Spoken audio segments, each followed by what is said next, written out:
Bismillahirrahmanirrahim. Assalamualaikum warahmatullahi wabarakatuh. Alhamdulillahirabbil alamin wassalatu wassalamu ala asrofil anbiya'i wal mursalin wa ala alihi wa sahbihi ajma'in. Amma ba'du.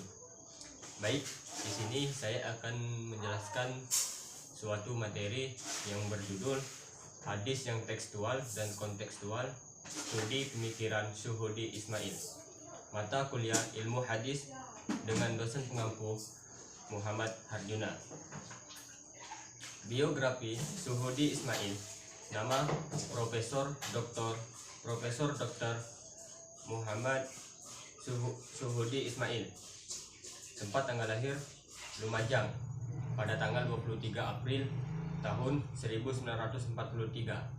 Pendidikannya S1 Fakultas Syariah IAIN Sunan Kalijaga, dan S2 dan S3-nya Ilmu Hadis di UIN Syarif Hidayatullah. Karya Syuhudi Ismail adalah cara praktis mencari hadis Nabi yang tekstual dan kontekstual, kaidah kesohihan sanad hadis, pengantar ilmu hadis, dan lain-lainnya. Bentuk matan hadis Nabi. Menurut Syuhudi, bentuk matan hadis Nabi jawami al-kalim atau ungkapan singkat namun padat makna. Kedua, tamsil atau perumpamaan. Contohnya hadis riwayat Muslim tentang dunia sebagai penjara. Yang dimaksud dunia sebagai penjara itu adalah dikarenakan orang mukmin memiliki banyak batasan atau larangan, sedangkan orang yang kafir atau tidak beriman bebas melakukan apapun. Ungkapan simbolik ini adalah tentang hadis tentang mata Dajjal buta sebelah kanan. Hal ini bermakna simbolik bahwa keadaan penuh ketimpangan, kezaliman, ketidakadilan terjadi dalam masyarakat. Hadis lainnya diriwayatkan Bukhari Muslim tentang Tuhan turun ke langit dunia. Yang dimaksud Tuhan turun langit ke dunia itu adalah rahmat Allah yang turun pada waktu itu. Maka sholat dan berdoalah dalam pemahaman lainnya bahwa ada sepertiga malam doa lebih mudah sampai. Bahasa percakapan atau dialog. Ada banyak hadis yang berupa rekaan dialog antara Nabi SAW dengan anggota masyarakat.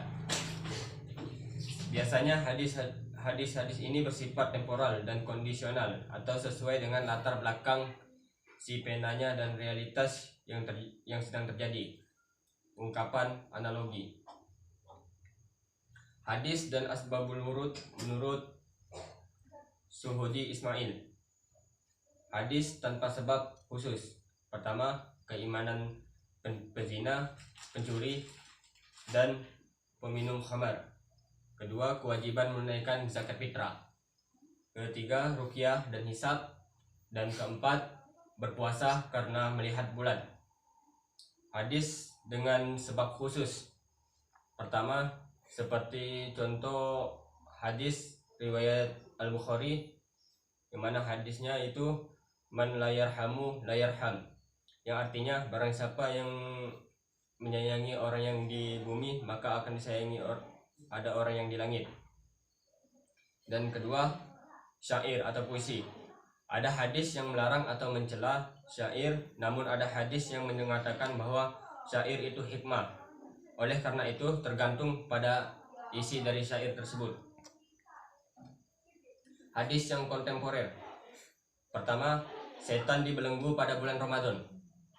Maksudnya, hadis ini bermakna bahwa pada saat bulan Ramadan orang Islam mengisi Ramadan dengan amaliyah yang padat, sehingga hampir tidak ada celah bagi setan untuk menggodanya. Kedua, wanita menjadi pemimpin.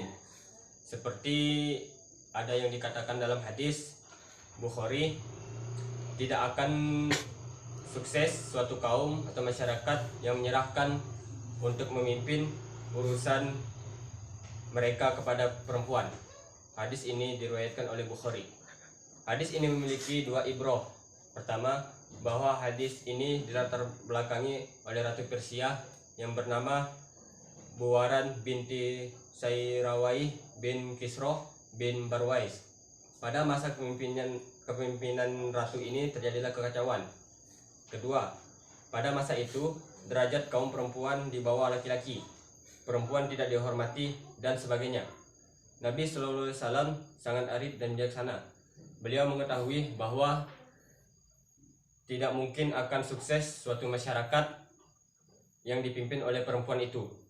Bagaimana mungkin akan sukses kalau yang memimpin itu adalah makhluk yang sama sekali tidak menghargai oleh masyarakat yang dipimpinnya.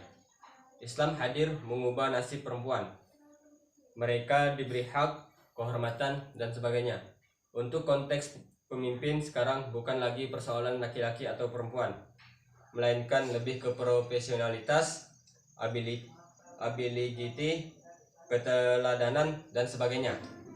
Dan yang terakhir, hadis tentang jenggot lebih mengarah kepada kondisional atau geografis. Mungkin hanya itulah materi tentang hadis yang tekstual dan kontekstual studi pemikiran Suhudi Ismail yang bisa saya sampaikan. Jika ada salah kata dalam penyampaian, saya mohon maaf. Kepada Allah saya mohon ampun, karena saya manusia biasa, tidak luput dari kesalahan.